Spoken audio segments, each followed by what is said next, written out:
So my guest today has been an entrepreneur since she's been 14 years old, and she's also one of the stars on Discovery's new hit show, Undercover Billionaire. With me today, we have the one and only Elaine Culotti. Elaine, welcome to the show, my friend. I'm so happy to be here, and thank you so much for letting me come on your show. Absolutely, absolutely. I think you're through the show, which we'll talk about in a second. You're building a big fan base. I'm a huge fan of your work, and so I think my goal for today is kind of tell your story of who you are, and really, I guess to start things off, how did you get started in business? Well, I think what I was doing is I was looking for a way to make enough money to buy a car. That's really what started it. I wanted a car. I had already been, cursed with having to pay. Can you be quiet? Sorry. I love it. Please. I was welcome to working at home in Zoom. That's right. Or working at one of your homes. I had a pretty tough dad. My dad was the most amazing person, but he really believed that you should work for everything. And when I wanted to go to a private high school because my boyfriend went there, he goes, pay for it then if you want to go there. Otherwise, you go to the public school. So that was even high school, and I was forced to work, and I liked to work. And I don't think there's anything wrong with, being young and working. I think it's really important. And I also think it teaches you to multitask, because you have to learn how to, earn and show up for work and be on time, but also learn how to study and do your homework and get good grades. So it's helpful. I mean, life isn't just, all one thing or the other. Yeah, I totally agree. And so I want to give the audience an understanding of like your current business world, what that looks like in a second. But how did you get started? What was like the first big business that you built that really put you on the map, in your opinion? I think it was definitely by accident, my shoe shine company.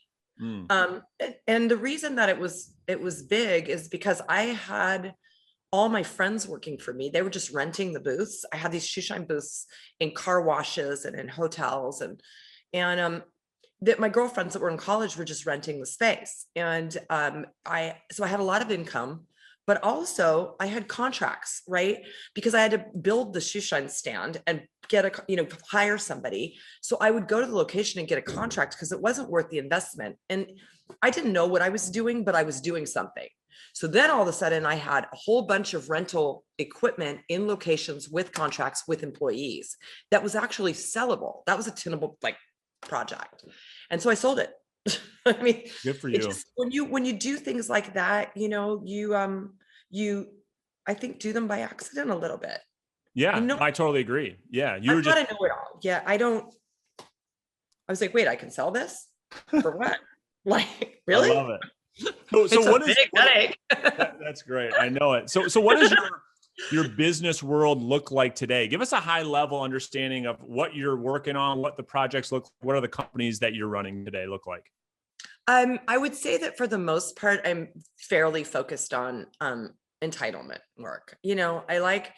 I like undeveloped property or developed property that has been abandoned. There's a lot of that, especially on the coast of California, because we have earthquakes, fires, and mudslides and things like that. So liquefaction.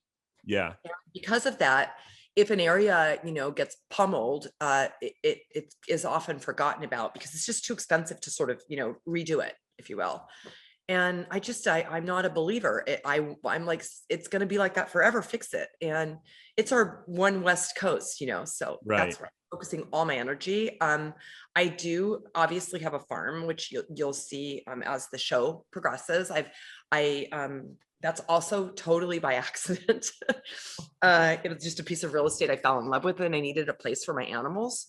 And so I wound up with this big ranch, and then I wound up with a farm, and I started farming. And farming and food interest me a lot. And I'm putting, it's very underrated in terms of the benefits of actually being a farmer versus just eating the food, because it's something you can teach your kids. It's something that even as adults is very therapeutic. It's self-sustaining. And gosh, it's so healthy to eat what you grow. And it just teaches you kind of a little bit about like how important it is to water yourself, right? Yeah. And Yeah. take care of yourself, because you could kill a vegetable in a second. And it's what you're doing, what you're putting into you is very important. And it's, I guess, the shortest way to show us as a young person how important it is to water the plant. Oh, that's so good. I You love it. know? Yeah, it's smart. It's smart. So how did you get into real estate development, right? Because that's you're taking on some massive projects. And as I was, learning more and more about all your work that you do, like what was the first project that you got started with? Well, I think that it didn't really go in the same order that we're having this conversation about. I was very interested in design. Got it. I've always liked design, and I've always liked things like antique things and old things. And so my environment became, as I grew into a young adult, very important to control what was in it, particularly how it looked, how it smelled, how it felt, textures. And that became, kind of my life. I started to do big design work. And I guess I got tired of everybody making money on my stuff. So I just wanted to do it for myself. I mean, that's really, I think, what Sure. motivates most people. I'm like, gosh, I'm this huge gun for hire. And then I would see the house go to market for $25 million. And I literally made, I don't know, $250,000 maybe. And I worked, the same amount of time. Mm, Now, I didn't make the investment in the real estate, and I appreciate that. But there was a point at which I decided, if I can do this for everybody at this level of success, I should be doing it for myself. yeah, makes a ton of And, sense. and I understand real estate, like it's a tangible product, right? Yeah. Stock market, does it confuse you? It confuses me. Yeah, that's why I love real estate. That's why I'm in the space too. I agree with you 100%. I got people always like, what do you think I should invest in somewhere? I'm like, don't ask me. Yeah, yeah. Like, I don't know. Right. So what is I your wish I did. Yeah, I know it. And I agree with you. I mean, the stock market, you don't know what's going to happen. I mean, it's up and down. You got no control. With real estate, it's tangible product, to your point. What does that team look like? Do you have to do well, let me ask you this. How many projects do you typically do per year, would you say? That's all over the place. I would say let's work in like square feet, right? Yeah, yeah. I try to build between 100 to 150,000 square feet a year. I Got it. don't used Okay. to like those big, like multi-million dollar, like, like hospitality is really cool Yes. but it's like, first of all, I'm not opening up casinos. So those are jobs for hire. So the million square feet days are, a year are gone, because that's somebody else's, business and money. I'd rather do, 100,000 of my own square feet than a million of somebody else's square feet, right? Makes total sense. Yep. So, and also I like the detail. It does occupy my really busy mind. Yeah. So I think about things like that when I'm sleeping or whatever, and I wake up with such ideas. Yeah, that's me too, right? That's the blessing of the curse of being an entrepreneur, right? Right. I'm gonna do. Last night I had like all this whole dream about this idea for television and advertising and stuff. It's so interesting. And I had to wake up in the middle of the night and like I get my cell phone. I'm like, and don't forget to do this and do that. And I text myself and then I go back to sleep. It's so good. Wow. I'm not the only one, I guess. Yeah, that's so good. No. So how many people are on your team versus people you contract for these projects? I keep a pretty decent sized staff. Okay. I believe in employing people. Sure. Spending your money on that. Yeah. And so does the government, because look they're giving us PPP money, right? If you have employees, but not if you don't. That's right. So to Grant's point, like sometimes if you follow the tax rules and the advantages of stipends and different ordinances and provisions that are made for you as a business person, you can see that it's set up to work in a certain way that works to your advantage, even though a lot of times we're hemming and hawing. So I keep a fairly large staff, but I subcontract all of my professional trades. Got it. And the reason that I do that is, first of all, let them make their money. Right. But secondly, there's a liability involved with, having your own soils engineer on staff. Yeah, that's a good point.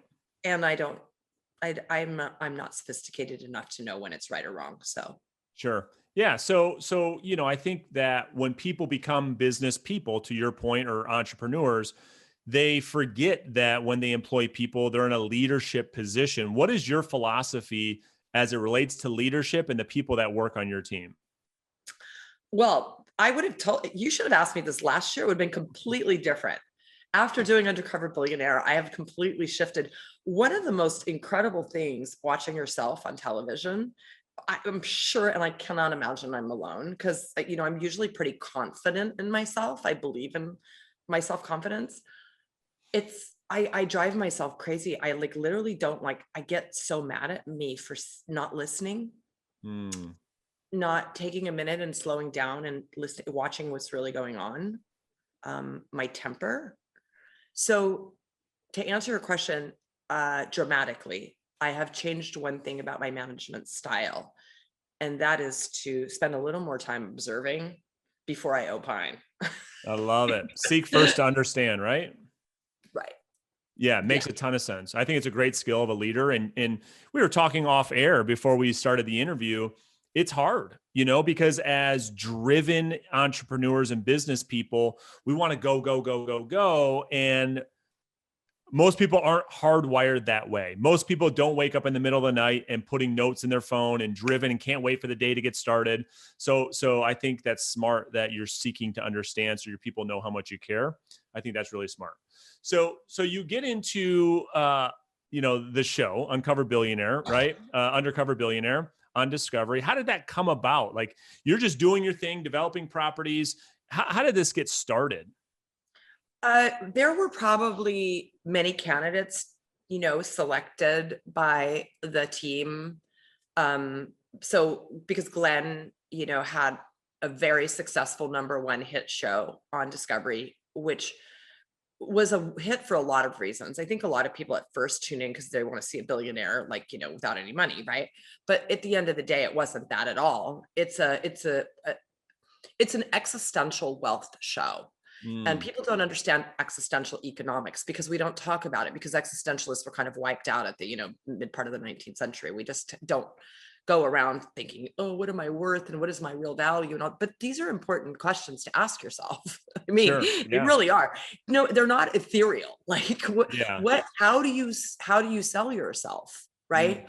And so when they were interviewing, I'm sure, all of the people to do this job, they came across myself, Grant, or Monique, and for whatever reason, we fit what they were looking for and were chosen to do the show. And it's not to say that everybody else that wanted to do this couldn't have done it better or didn't have a better. It was speaking to the team in terms of good television. We each, obviously, from the show, fill a very specific niche. Absolutely. We are very different people trying to get to the same goal with a very different approach. And so whatever the powers are at Discovery and TJAT, which is our beautiful production company, they know what they're doing. As much as hiring a real estate broker is to me, or the right soils engineer, they know what they're doing. I don't know anything about making television. And so for what I was chosen. I hope that they made a really good decision. I hope they're as happy with me as I am with them. I love that. So did they just approach you out of the blue, or was this something where you raised your hand and said, hey, I'd like to be considered for this potentially? I was many years ago hooked up with this really good friend of mine who's a casting director, but not for television, just we were friends. Sure. And she put my name in the hat. She said, that's the show you have to do. And I was like, no. My kids are like, Mom, no, you can't do a reality television show. Then, and I was on the fence because it's a lot. Absolutely. Right. And then after the pandemic, it wasn't going to happen anyway. Yeah. And I was not really that committed because, I was like, I don't know. And then the pandemic hit, and then I started farming. And then when it's came around during the pandemic, nobody's doing anything anyway. Yeah, that's true. Might as well go and work and see if I can be productive during this time in our country that is so devastating, Yeah. So it makes a ton of sense. And so for people that haven't, potentially watched the show, what is the show in your view or your perspective? What is the show trying to portray, or what is the show about? I think it's about existential wealth. I think it's showing people that your value is not always traded in the currency you're accustomed to, which is the dollar, right? We always we always equivalate our value to how much money we have in our bank account or how many things we have or what homes we own and things like that. And I think, when you don't have anything, but you have your noodle, how do you make your noodle like look like a multi-million-dollar asset on your balance sheet? Right. That's great. Yeah. It's like, that's an important thing. Or your hands, or the way you play that trumpet, or the way that you cut someone's hair, or the way that you dig a ditch. It doesn't matter. If you're the best at that, that has an actual value on your balance sheet, because no one else can do it as well as you. And what's that worth? And then you've got to calculate in things like your age, your health, your energy. Because if I'm investing in the world's greatest ditch digger, right, I don't want him at 80, fat and drunk. I want him at 35. I want him in shape, and I want him for another 50 years. Like, you know what I mean? Because I'm going to train and I'm going to invest in him. So if you think about that, when you're hiring someone, and I think that's what the show's about. It's about like, what are people's, real assets? At least for me, that's what I looked at. Because I didn't have any money, so I couldn't go out and just start paying people. Right. Yeah. Yeah. So I had to make a even exchange with them through sweat equity. Yeah, it's great. I had to say, listen, at the end of this, we're going to have something magnificent. But just like you right now, I only have you as a resource, and you only have me as a resource. So what do you do well? What do you want to do? What's your passion? And once you get somebody on that, you got them. Once you get somebody that's like digging in because they love it, they can't let go. They're like a dog without a bone. I don't care who it is, like a dog with a bone. That's so good. And if you guys haven't watched this, make sure you guys go check it out. I mean, it's a phenomenal show, and I love it. And we'll talk a little bit more about it. So what was it like? So your kids were like, Mom, you cannot do a reality television show. You do it anyways. What was it like? I mean, because you shot so much footage, right? It only airs a very small percentage of the actual footage that you guys got. What is it like going through that experience? Give us like the behind the scenes Wizard of Oz moment, if you would.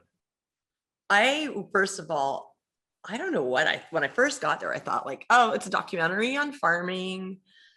It's mostly small farming, and they're just following me kind of thing. And I was like, keep up kind of thing. And then about, a couple weeks into it or whatever, my producer's like, look, listen, Missy, I know no one tells you what to do. And and I was still like, really like, I know exactly what I'm doing.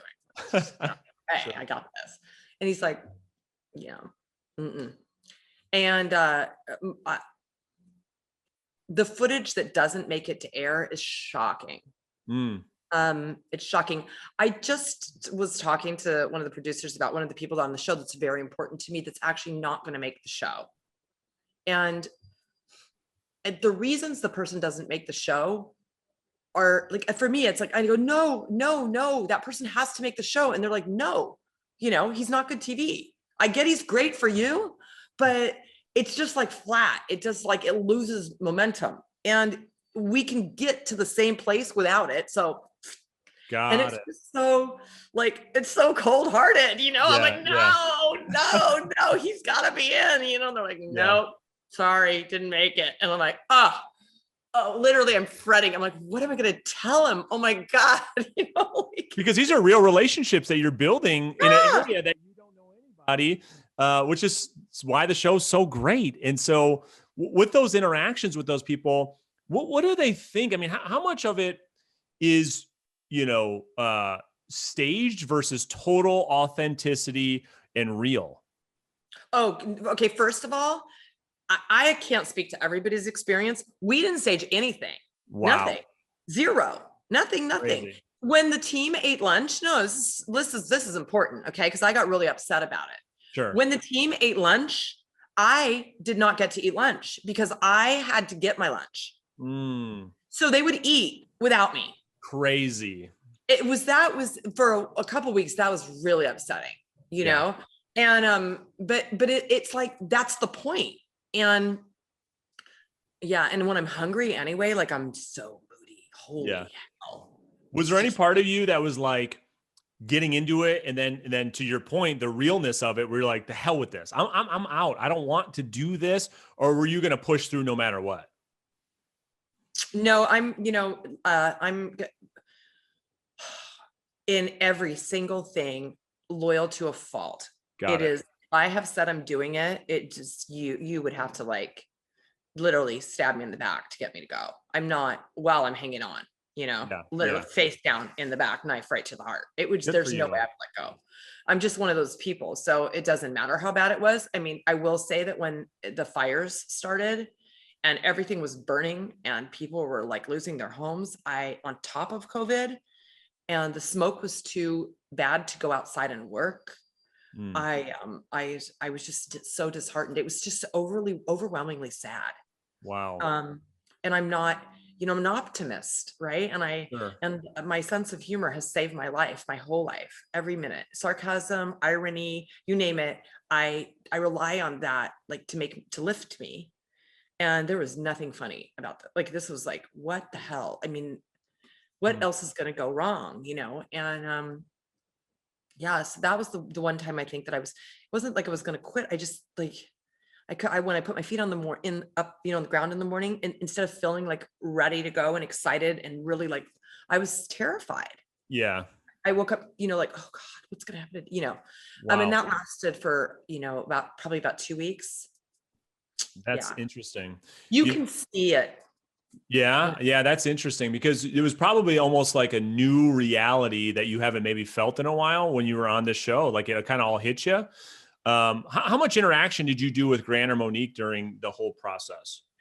None. No, Okay. that was for Grant especially, poor thing. He started before us and actually got shut down and had to go home. Right. Yeah. Then Monique and I started. I didn't ask enough questions. Like, I didn't understand that we were going to be on the same show together. I had no idea. Okay. I was just doing my thing, Sure. So I have this thing about being up in other people's business, if you're not telling me, there must be a reason. So, I'm okay with doing my own stuff. Do you have a relationship with them now? Yeah. Now I love them. Yeah. That's I wish I knew them forever. I wish I met them early. Yeah. You guys are sharing experiences, and probably, that's really cool. It's super unique, right? Yeah. To be able to be in this position. And we're so different. Like, Absolutely. I mean, so Grant's different. Like, all three of you. Got my money. Yeah. Well, Grant, I don't. Yeah. That's so good. Yeah. And Monique she does not care about the money. I mean, that is a 100% true thing. She doesn't care at all. She only cares about the community. She cares that everybody gets an even bite. And it's just really amazing to me. That's amazing. She's leaving all the money on the table. Yeah, that's really cool. And that's just a great life experience. You'll never forget it, and you'll be able to share that with everyone. So what, if you did it over again, would you do it? And if yes, what would you do differently? Well, I would love to do it over again, but I have so many friends that could do this, and would, and will help communities around the United States doing this. And so, you, for example, right? Yeah, absolutely. It's important that all three of us pass the torch. It's very important to pass the torch, because this is a movement that I think needs to kind of get off the ground. And that is to embrace small business and embrace entrepreneurialism and embrace sustainability. I mean, it's the American dream to own your own business and to own your own house. And we have to start. I say this and I mean it. Capitalism is not a dirty word. And it's the way we are, kind of trying to box things up and put labels on them is so frustrating to me. I mean, people should be very proud of a family that comes from another country and opens up a business and hands that down 2 or 3 generations. Because I live in LA a lot of the time, I have the luxury of going to all of these areas that are, either Russian or Vietnamese or Koreatown, and it's a beautiful thing. And I mean, because not only do they have their own communities within our community, right? But they completely integrate into our communities. And the working people in those communities all share a common interest. And that's the American dream of having your own business and having your own home. And no matter how many people in those communities as individuals, the 1% in each one of those kind of, communities tries to separate their personal, goals from the common goal, that doesn't change on the ground in business. We all know that our goal is to have our independence, to have our cultural freedom in life, to make money, to buy ourselves a home, to have security, to feel safe, and to feel like we are self-sustainable, which is existential wealth. So it's like, you can't take that away. You can knock down windows and pull down statues, and you can run down the streets and light things on fire, and you can come up with all kinds of movements, but you're not going to take that out of anyone. It's not possible. It's in I your love DNA. it. So good, Elaine. I love that. I mean, that you just gave me goosebumps. I mean, that's so true. I agree with you 100%. And so, through that experience, what was like the biggest learning that you had coming out of that experience that you didn't expect going into it? I didn't expect to be as tied to Fresno and my business there as I am. I talk to them every single day. I go there as much as I was just there. I did a Saturday cleanup with the new mayor, Jerry Cool. Dyer. Love it. And they do the Wednesday, viewing at Shep's Club, and I'm so into it. And I didn't expect to like love these people so much, especially because I was like, what are you doing here? When I first met them, why are you here? And now I'm like, interesting. It's just So cool. It's so cool. I mean, what a cool, I mean, you're right. I mean, going into the experience, you probably never thought it was going to have this impact that it seems like it's had on your life. Town to town and block by block and household to household, everything is manageable. We can make this place so amazing if you just do it that way. I love it. I love it. What does the future hold for Elaine Culotti? What's on your vision? What's the next 5-10 years look like for you? Well, I'm going to definitely shift a lot of energy into farming and farming transport. Okay. And moving food across the United States on a train, bring back the train. And I'm going to really incorporate a lot of music into that, because music's such a huge part of my life. I'm sure you read about House of Rock and some things. And I want to try to help, young musicians and old musicians that are, struggling with getting their music heard for money, like, having to like perform for free, because it's so important to us to have good music, and we have to sustain musicians. If we don't have it. And I really feel like, we can't pirate everything. Like, Right. it's Right. okay to pay for a song, Yeah. and we just don't, it's like, that's what I mean about capitalism being a good thing. Like, Absolutely. if you don't pay for stuff, if you don't pay your real estate brokers and pay and tip your, servers and pay the valet and pay the musician, if you don't do it, right, people can't keep creating it. Yeah. They can't keep doing it. And then you just don't have it. And wow, what is life without a song, or, without beautiful roses that someone grew and cut and brought to sell? And I don't know. I'm like, pay double if you have it. That's if they're right. asking $15, give them 30. Like, you can't throw enough money at people that are hurting right now. Yeah. Yeah, you're right. And I think to your point, it's like, it's all about how we make people feel, and music does that for people, and we can never lose sight of that. So I have to ask you too, because we were talking off air about real estate brokerage. I do want your opinion on that, because there's so much, it's the industry right now that is under the most, I would say, a big microscope, real estate brokerage. What is your position on that industry? I have a lot to say about it. What I want to, first of all, we can't, as communities in real estate, we can't live without brokers and real estate agents, and as developers, designers, and as private homeowners. What's so amazing about it, which people don't understand, is that it's the one industry where no matter how new you are or how old you are, the fee's the same. Right. It's exactly the same price. It's either 4%, 5%, 6%, whatever the going rate is on that piece, on that product. That's the rate. The rate is set by the market, not by the talent. Yeah. Great And point. because of that, you can get the very best person, even though you don't know what you're doing. You can be represented by somebody who knows what they're doing. And in what world does that, in what world do you get free education and free school and free lunch? You know, Yeah. when you hire a good broker, when you hire a good agent, you get free school, free lunch. It's weird, but it's true. And people don't look at it like that. They're like, wait, I have to give him, I don't know, $50,000 or $100,000. What did he do? Wait a second. How are you going to do that?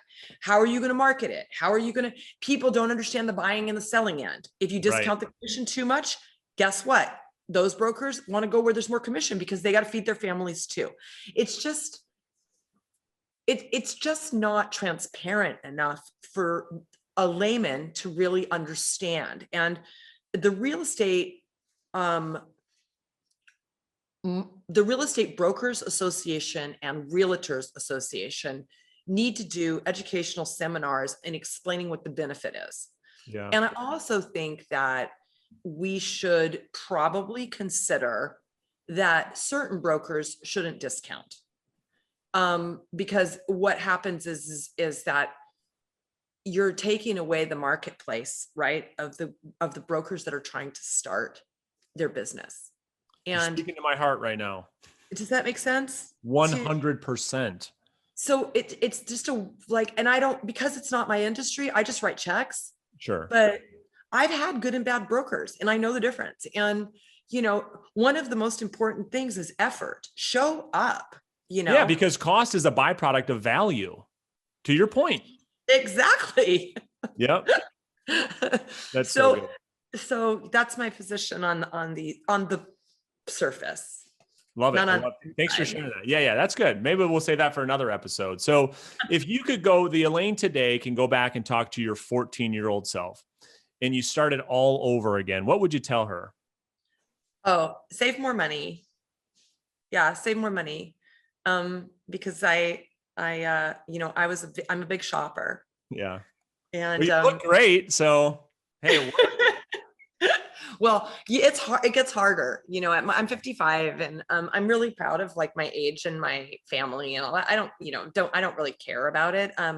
One of the things that I think that young women don't have, that women my age have, is a level of confidence with your, where you are in your life. Like, it just comes naturally.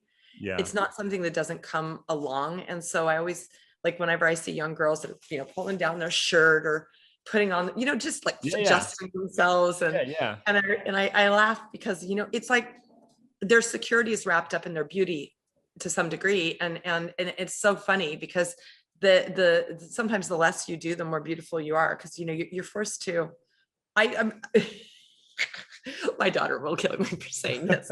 My beautiful daughter, she's so fantastic, and she's at private school and life is wonderful, and she's got some pimples, and she comes in and she's like, I need to go on Accutane, and I was like, what? She's like, I cannot have pimples, and I was like, no. Okay, first of all, you're going to get pimples, and I hope you get a lot of them, because that is the point in your life where you have to develop your personality, and you cannot develop your personality without acne.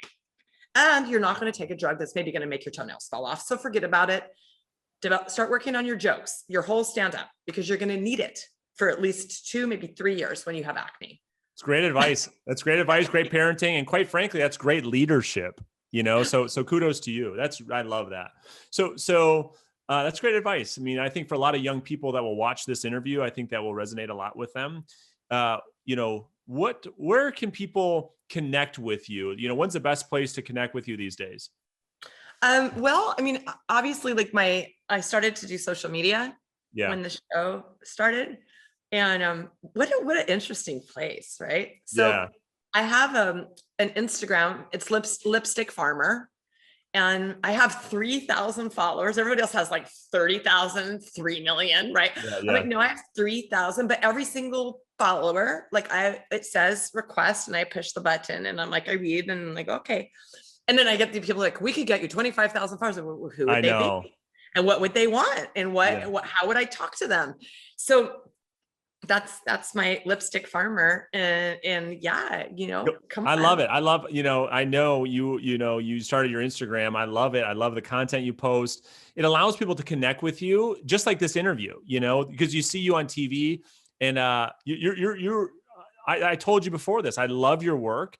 And now knowing you after this and following you on Instagram, like I love who you are too. You know, Thank you. what you stand for. Thank you. I'm Because gonna I think, try. well, I mean, I'm being very honest with you. You know, you're a great human being. You really care about the work that you do, because I think people see people on TV and they're like, oh, they're just a celebrity. They don't care. Well, it's been very real, Elaine, how much you care about people in this interview. And I want to thank you from the bottom of my heart. You inspire people to want to grow, want to get better. You're a great entrepreneur. And so thank you so much. Thank you. Thank you. So that's so nice of you. That's so nice of you. Well, it's real. And so I'm looking forward to doing some more collaboration with you, and best of luck to you this year. And we'll watch you on the show. We'll link up all of that beneath this episode, you guys. So you can go follow Elaine on Instagram. She posts great stuff, and watch her on Undercover Billionaire, and continue your success and pouring into this world. Thank you so much. Thank you very much for having me on. This is truly a pleasure. I hope you'll have me back. I'll have you back. Awesome. Okay. Thank you so much, Elaine. All right. Take it easy. Take care. Bye. Bye, Bye-bye. everybody.